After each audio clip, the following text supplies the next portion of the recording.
Firman Tuhan pada malam hari ini yang akan kita renungkan terambil dari kitab Mazmur pasal pertama. Mazmur pasal pertama ayat 1 sampai ayat yang ke-6. Nah, kita akan bacakan dulu secara bergantian. Mari kita bacakan secara bergantian.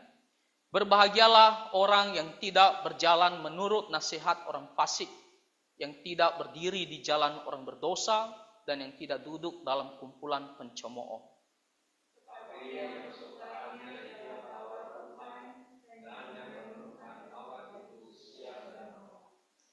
Ia seperti pohon yang ditanam di tepi aliran air, yang menghasilkan buahnya pada musimnya, dan yang tidak layu daunnya, apa saja yang diperbuatnya berhasil.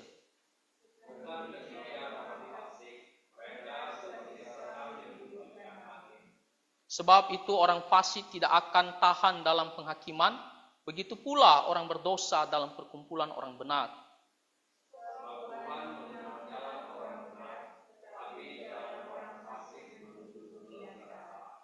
Kita berdoa, mari kita bersatu di dalam doa. Bapa Surgawi, kami mau mendengarkan firman-Mu. Kiranya Roh Kudus-Mu mengajari kami, menolong kami. Sungguh-sungguh kami menerima dan mau patuh firman Tuhan, supaya kami bisa bertumbuh di dalam mengasihi Tuhan. Dengarkanlah doa kami, dalam nama Tuhan Yesus kami berdoa. Amin. Firman Tuhan yang kita renungkan pada malam hari ini, saya kasih temanya pribadi yang bertumbuh di dalam Tuhan. Ya, pribadi yang bertumbuh di dalam Tuhan. Dan sangat menarik karena Mazmur ini ditempatkan di paling awal dari 150 Mazmur. Kita bisa melihat bahwa Mazmur ini adalah nasihat-nasihat yang sangat penting, dasar ya, sebelum kita nantinya melihat bagian firman Tuhan di pasal-pasal berikutnya. Di sini kita bisa melihat bagaimana si pemazmur memberikan kita dua jalan yang berbeda. Dan masing-masing jalan ini tentunya ada akibatnya. Tentunya firman Tuhan mengajari kita bagaimana sikap kita di dalam menentukan jalan yang mana yang harus kita ambil. Tetapi dalam bagian firman Tuhan ini, saya ingin mengajak kita untuk melihat satu poin bagaimana supaya kita orang Kristen bisa menjadi seorang yang memiliki pertumbuhan kerohanian. Pertumbuhan kerohanian artinya apa? Kita semakin mengenal Tuhan dan semakin dekat dengan Tuhan, mengasihi Tuhan di dalam kehidupan kita sehari-hari. Ini sangat penting karena kita ini adalah orang berdosa, meskipun kita sudah percaya kepada Tuhan Yesus. Sebagai manusia kita bisa jatuh ke dalam dosa. Kita butuh firman Tuhan untuk menegur kita, untuk mendidik kita, dan untuk membawa kita lebih dekat kepada Tuhan. Nah, jadi bagaimana supaya kita bisa menjadi pribadi Kristen yang bertumbuh di dalam kerohanian kita? Di sini ada dua hal yang harus kita lakukan. Dua hal yang harus kita perhatikan. Yang pertama adalah sesuatu yang tidak boleh kita lakukan. Dan yang kedua adalah sesuatu yang harus kita lakukan. Jadi ada hal yang tidak boleh kita lakukan, tapi ada hal yang harus kita lakukan agar bisa nantinya tercapai kerohanian yang semakin bertumbuh di dalam Tuhan. Nah, kita lihat dulu bagian pertama, hal yang tidak boleh kita lakukan sebagai orang Kristen. Di sini dikatakan, berbahagialah orang yang tidak berjalan menurut nasihat orang fasik. Berbahagialah, artinya diberkatilah. Orang yang tidak berjalan menurut nasihat orang fasik. Orang fasik adalah orang yang tidak mengenal Tuhan. Di Mazmur pasal 10 di situ dikatakan orang fasik berkata tidak ada Allah. Jelas-jelas orang fasik adalah orang yang menyangkal adanya Tuhan. Orang yang tidak mau mengakui keberadaan Tuhan. Dan sekaligus tidak ada rasa hormat kepada Tuhan. Orang-orang yang tidak mau beribadah kepada Tuhan. Itulah yang namanya fasik. Dan di sini dikatakan tidak berjalan menurut nasihat orang fasik. Di sini kita bisa melihat bahwa orang-orang fasik ini juga suka memberikan pengajaran, nasihat, pengaruh kepada orang-orang lain. Dan kita sebagai orang yang percaya kepada Tuhan tidak boleh datang mendengar ataupun meminta petunjuk hidup dari mereka. Kita tidak boleh mendengar apa yang menjadi nasihat mereka. Karena sudah sangat jelas tidak ada hal yang baik yang datang dari orang-orang fasik. Kita tidak boleh datang bertanya sesuatu kepada orang-orang seperti demikian. Bagaimana kita harus hidup? Karena sudah sangat jelas mereka akan menyesatkan kita. Mereka akan mempengaruhi kita untuk tidak lagi ikut Tuhan. Untuk tidak lagi hormat kepada Tuhan. Untuk tidak lagi beribadah kepada Tuhan. Jadi tidak berjalan, pertama-tama tidak boleh datang atau pergi meminta nasihat petunjuk daripada mereka. Dan tidak boleh mengikuti. Artinya apa? Melakukannya, patuh. Makanya dikatakan di sini berjalan. Sesuai dengan apa yang mereka nasihati, sesuai apa yang mereka ajarkan. Tidak boleh kita hidup di dalamnya. Karena apa yang mereka pikirkan, apa yang mereka inginkan sesungguhnya adalah untuk menentang Tuhan Allah. Mereka berani mengatakan tidak ada Tuhan, itu berarti tidak hanya menyangkal keberadaannya, tetapi juga mereka berani tidak ada hormatnya kepada Tuhan. Mereka mengatakan pada diri mereka sendiri, tidak ada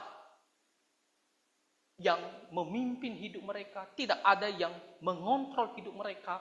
Mereka mau hidup bebas, mereka tidak mau patuh terhadap apa yang Tuhan mau. Makanya jelas sekali mereka tidak beribadah kepada Tuhan.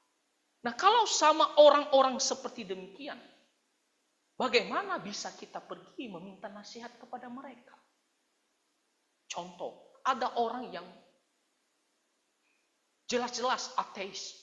Dia tidak percaya kepada Tuhan. Atau seseorang yang tidak mau beribadah kepada Tuhan. Bolehkah kita datang merasa bahwa nasihatnya itu adalah hal yang benar, hal yang tepat? Lalu kita mau simpan di hati kita mau patuh, kita mau hidup di dalamnya? Jawabannya tidak boleh. Karena jelas-jelas mereka menentang Tuhan Allah. Jadi tidak boleh berjalan menurut nasihat orang fasik, artinya tidak boleh mendengar, meminta nasihat mereka, lalu mengikutinya, patuh, hidup di dalam ajaran orang-orang fasik. Kita harus jauhi mereka. Jauhi ajaran mereka. Karena tidak ada kehidupan di dalam. Lalu di sini dikatakan yang tidak berdiri di jalan orang berdosa. Orang berdosa di sini bukan sekedar melakukan hal yang salah atau sesuatu yang dilarang oleh hukum Tuhan. Tetapi orang berdosa di sini dikasih label orang berdosa. Kita semua orang berdosa, betul? Semua orang berdosa. Apa Apa bedanya kita orang Kristen dengan orang berdosa yang dimaksud di sini? Kita masih bisa jatuh ke dalam dosa sehingga kita tetap menyadari kita ini orang berdosa. Tapi orang berdosa di sini adalah kelompok yang berbeda. Orang berdosa di sini dikasih label orang berdosa, itu berarti apa? Orang yang hidup di dalam dosa, kesukaannya adalah berbuat dosa. Orang yang menikmati perbuatan-perbuatan jahat. Orang yang hanya memuaskan hawa nafsu kedagingannya, itu bedanya. Bedanya dengan kita tetap adalah orang berdosa, tetapi kita tidak lagi hidup di dalam dosa, menikmati hawa nafsu, ataupun kita menyukai hal-hal yang jahat. Makanya di sini dikatakan orang berdosa. Tidak berdiri, maksudnya apa? Tidak berdiri artinya tidak hadir di jalan mereka. Tidak berada di jalan orang berdosa ini.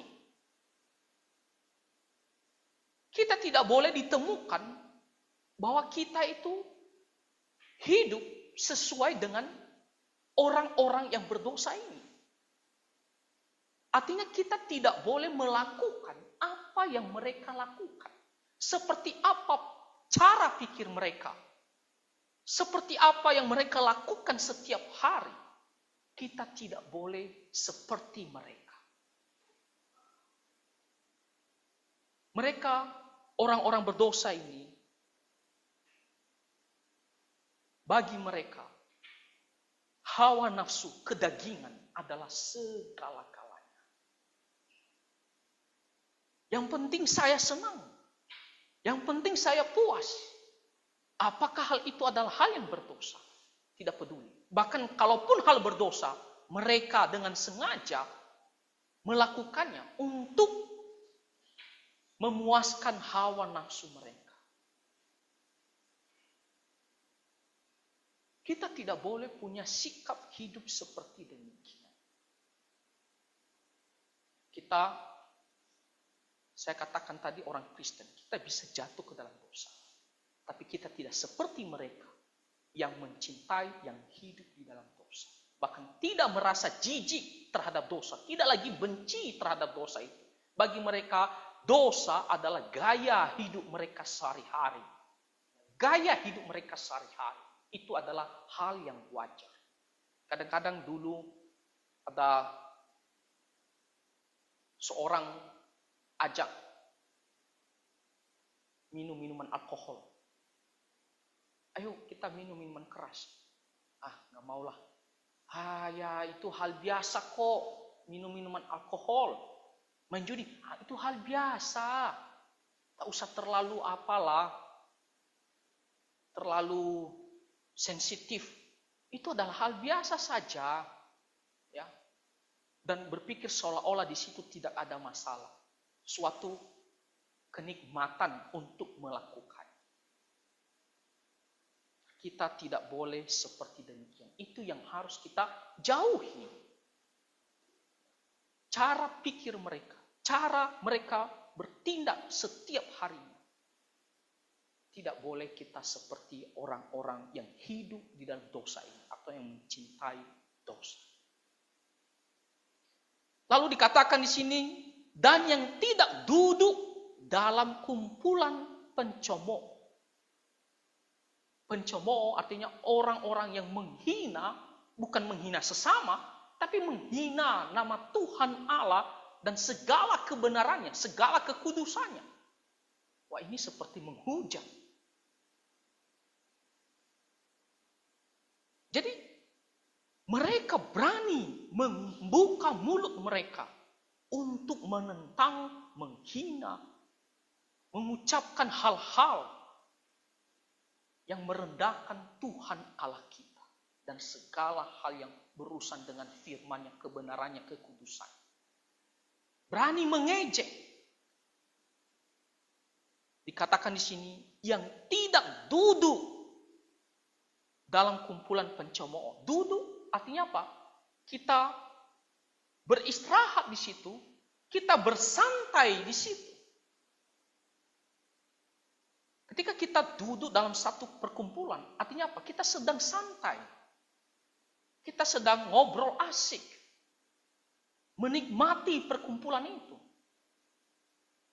Nah, di sini dikatakan tidak boleh duduk dalam kumpulan pencemooh. Artinya apa? Kita tidak boleh tinggal di situ dan menikmati perkumpulan orang-orang yang menghina Tuhan Allah. Orang-orang yang berani menentang Tuhan Allah dengan mulut mereka. Kita tidak boleh bergaul, bersahabat dengan mereka. Itu adalah perkumpulan yang Tuhan sangat-sangat benci. Kalau kita pergi ke persekutuan, pergi beribadah, itu adalah perkumpulan yang Tuhan senang, yang Tuhan mau. Tetapi ketika kita berada dalam perkumpulan orang-orang yang berani menghina Tuhan, mengejek Tuhan, bolehkah kita juga berada di dalam perkumpulan itu, bergaul dengan mereka? Santai, seolah-olah bahwa apa yang mereka lakukan itu tidak ada masalah kok. Kita tidak merasa ada sesuatu yang salah, yang tidak bisa kita terima. Kalau kita tinggal bersama-sama dengan mereka, santai dalam perkumpulan mereka, maka itu berarti kita seolah-olah mendukung apa yang mereka lakukan. Dan kita pun bisa dipengaruhi oleh mereka. Jangan salah memilih perkumpulan, tempat kita berkumpul.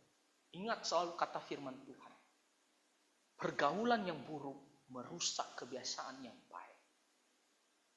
Kalau kita selalu hadir dalam perkumpulan anak-anak Tuhan beribadah persekutuan, kita pun akan semakin baik di dalam kerohanian kita.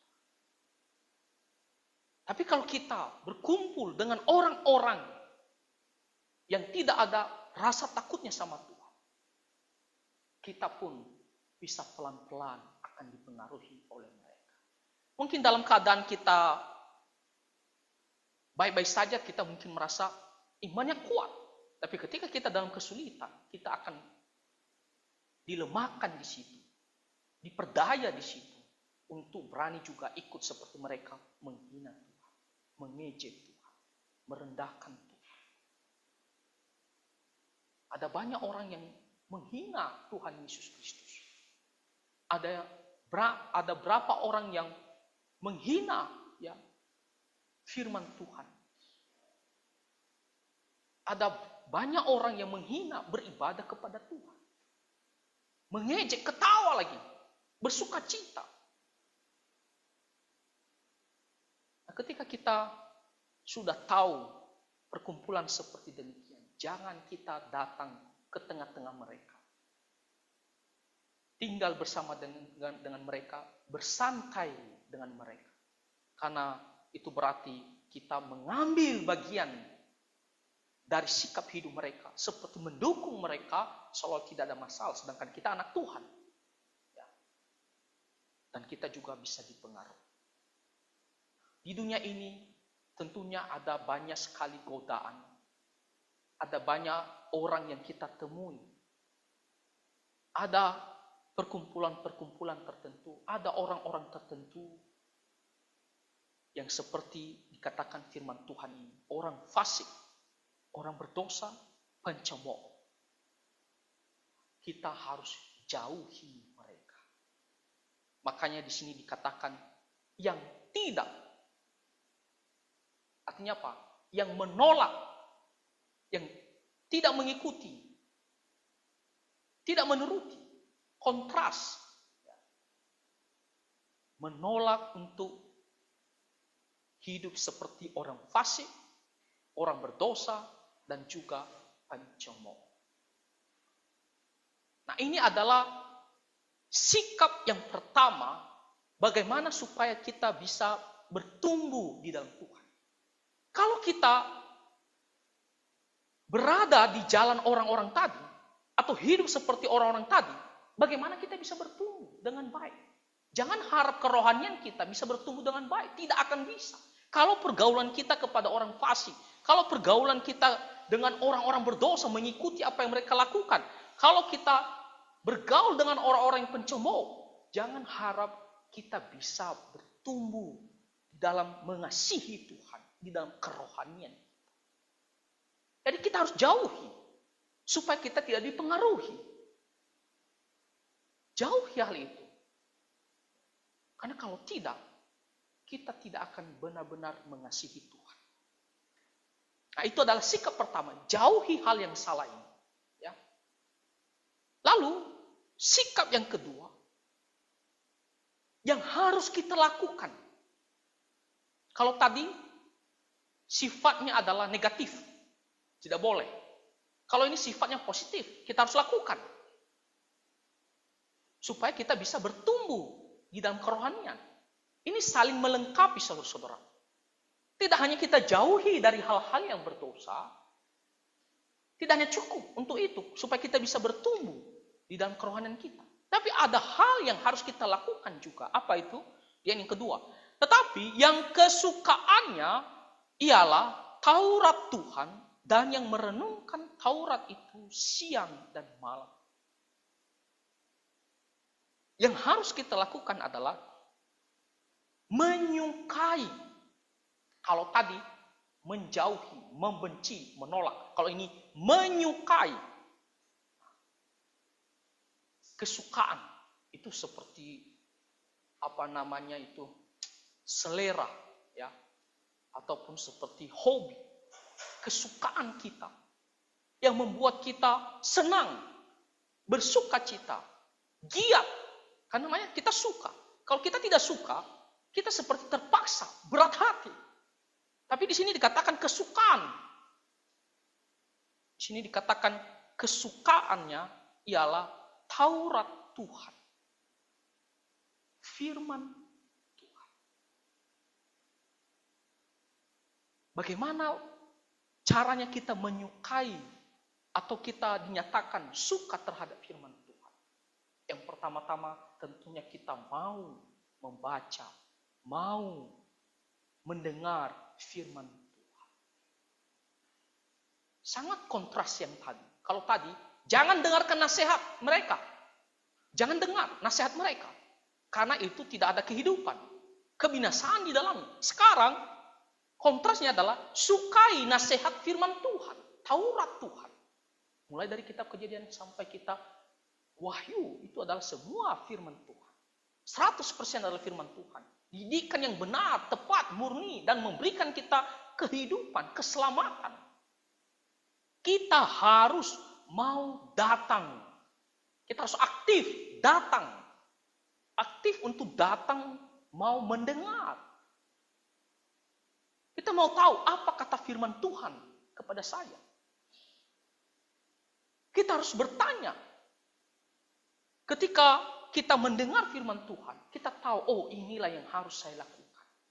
Inilah yang harus saya lakukan.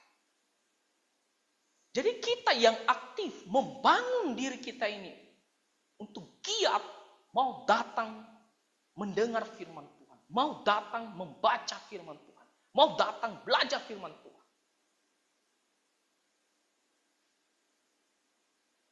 Kita tidak perlu didorong-dorong. Kita tidak perlu dipaksa. Karena sudah menjadi kesukaan kita. Contohnya saya. Saya suka makan bakso. Jadi kalau pergi kemana-mana, bahkan ke komisi pria, saya hampir selalu pesannya mie ayam bakso. Tidak perlu dipaksa-paksa makan mie ayam bakso ya, atau ini pilih mie ayam bakso. Ya, karena kesukaan saya adalah mie ayam bakso. Bahkan sekalipun ada ayam bakar di situ atau pilihan lain, saya tetap pilih mie ayam bakso. Karena memang dulu saya kesukaannya itu.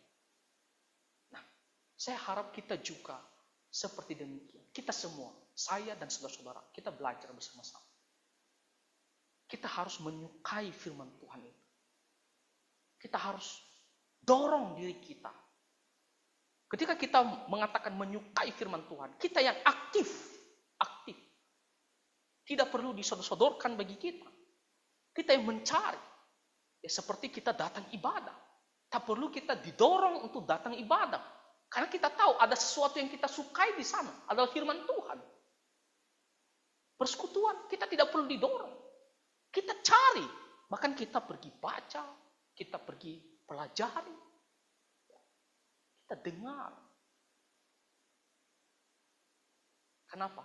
Karena nasihat firman Tuhan, ajaran firman Tuhan adalah tempat yang terbaik bagi kita. Makanya di sini dikatakan kesukaannya ialah Taurat Tuhan. Dan tidak hanya menyukainya, mencari dia, mendengar, mempelajarinya, tapi kita terus memikir-mikirkan firman Tuhan itu. Artinya apa? Firman Tuhan itu ya benar-benar kita masukkan ke dalam pikiran kita dan hati pikiran kita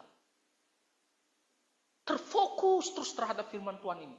Sehingga kita terus memikirkannya. Jadi tidak hanya lewat saja, tapi benar-benar dia tertanam, berbekas di dalam hati pikiran kita. Sama seperti kalau kita ketemu sama seseorang, orang baru. Lalu mungkin pertama kali ya kita lewat begitu saja. Tapi kalau kita terkesan sama orang baru itu, setelah itu kita pikir-pikir siapa ya orang itu ya? Kita tanya siapa ya? Jadi begitu juga firman Tuhan. Ketika kita sudah mendengar, kita sudah pelajari, kita harus renungkan, pikirkan. Apa maksud daripada firman Tuhan itu? Bagaimana saya menerapkannya? Ya, kita terus memikirkannya. Dan ketika kita mempertimbangkannya terus-menerus, itu berarti apa? Kita tidak melupakannya, kita terus ya menjadikannya sebagai pedoman di dalam hidup kita. Karena kalau kita sudah tidak pikirkan, ya, itu berarti apa? Kita akan lupakan.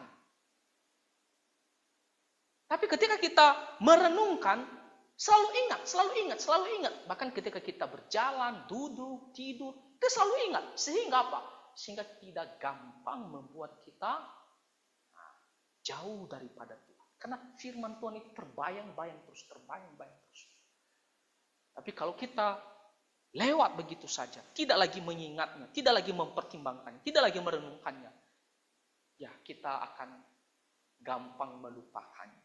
Dikatakan merenungkan Taurat itu siang dan malam, itu berarti tidak hanya kita renungkan 1 hari, 2 hari, 3 hari, atau 1 minggu. Tapi sepanjang hidup kita terus ingat firman Tuhan itu. Terus kita renungkan. Dan tentunya kita lakukan. Sepanjang hidup kita. Makanya di sini dikatakan siang dan malam. Bukan berarti sepanjang 1 hari itu saja yang kita pikirkan firman Tuhan. Kita nggak usah pikirkan hal yang lain, keluarga, kerja, dan lain-lain. Tapi kita selalu mengingatnya. Supaya kita bisa patuh. Apakah kita memiliki sikap kemauan seperti kata firman Tuhan ini? Kesukaan kita yang kita renungkan adalah firman Tuhan. Kita semuanya belajar, ya, baik saya dan Bapak Ibu sekalian. Inilah cara kita agar kita bisa semakin dekat dengan Tuhan. Kita punya kerinduan lebih dekat dengan Tuhan. Itu berarti kita tidak boleh jauh daripada firman Tuhan. Kita juga harus mencintai firman Tuhan. Kalau kita melakukan 2 hal ini, dikatakan yang ketiga, orang yang seperti itu, ia seperti pohon yang ditanam di tepi aliran air. Pohon yang ditanam di tepi aliran air, maksudnya apa? Maksudnya adalah subur. Tumbuh dengan baik. Karena di tempat yang ada airnya. Beda dengan pohon ditanam di tanah tandus, kering. Nah, kita bisa melihat ya pertumbuhannya pun lambat sekali. Ya. Tapi kalau pohon di tanah yang berbasa-basa atau ada air, itu cepat sekali. Ya.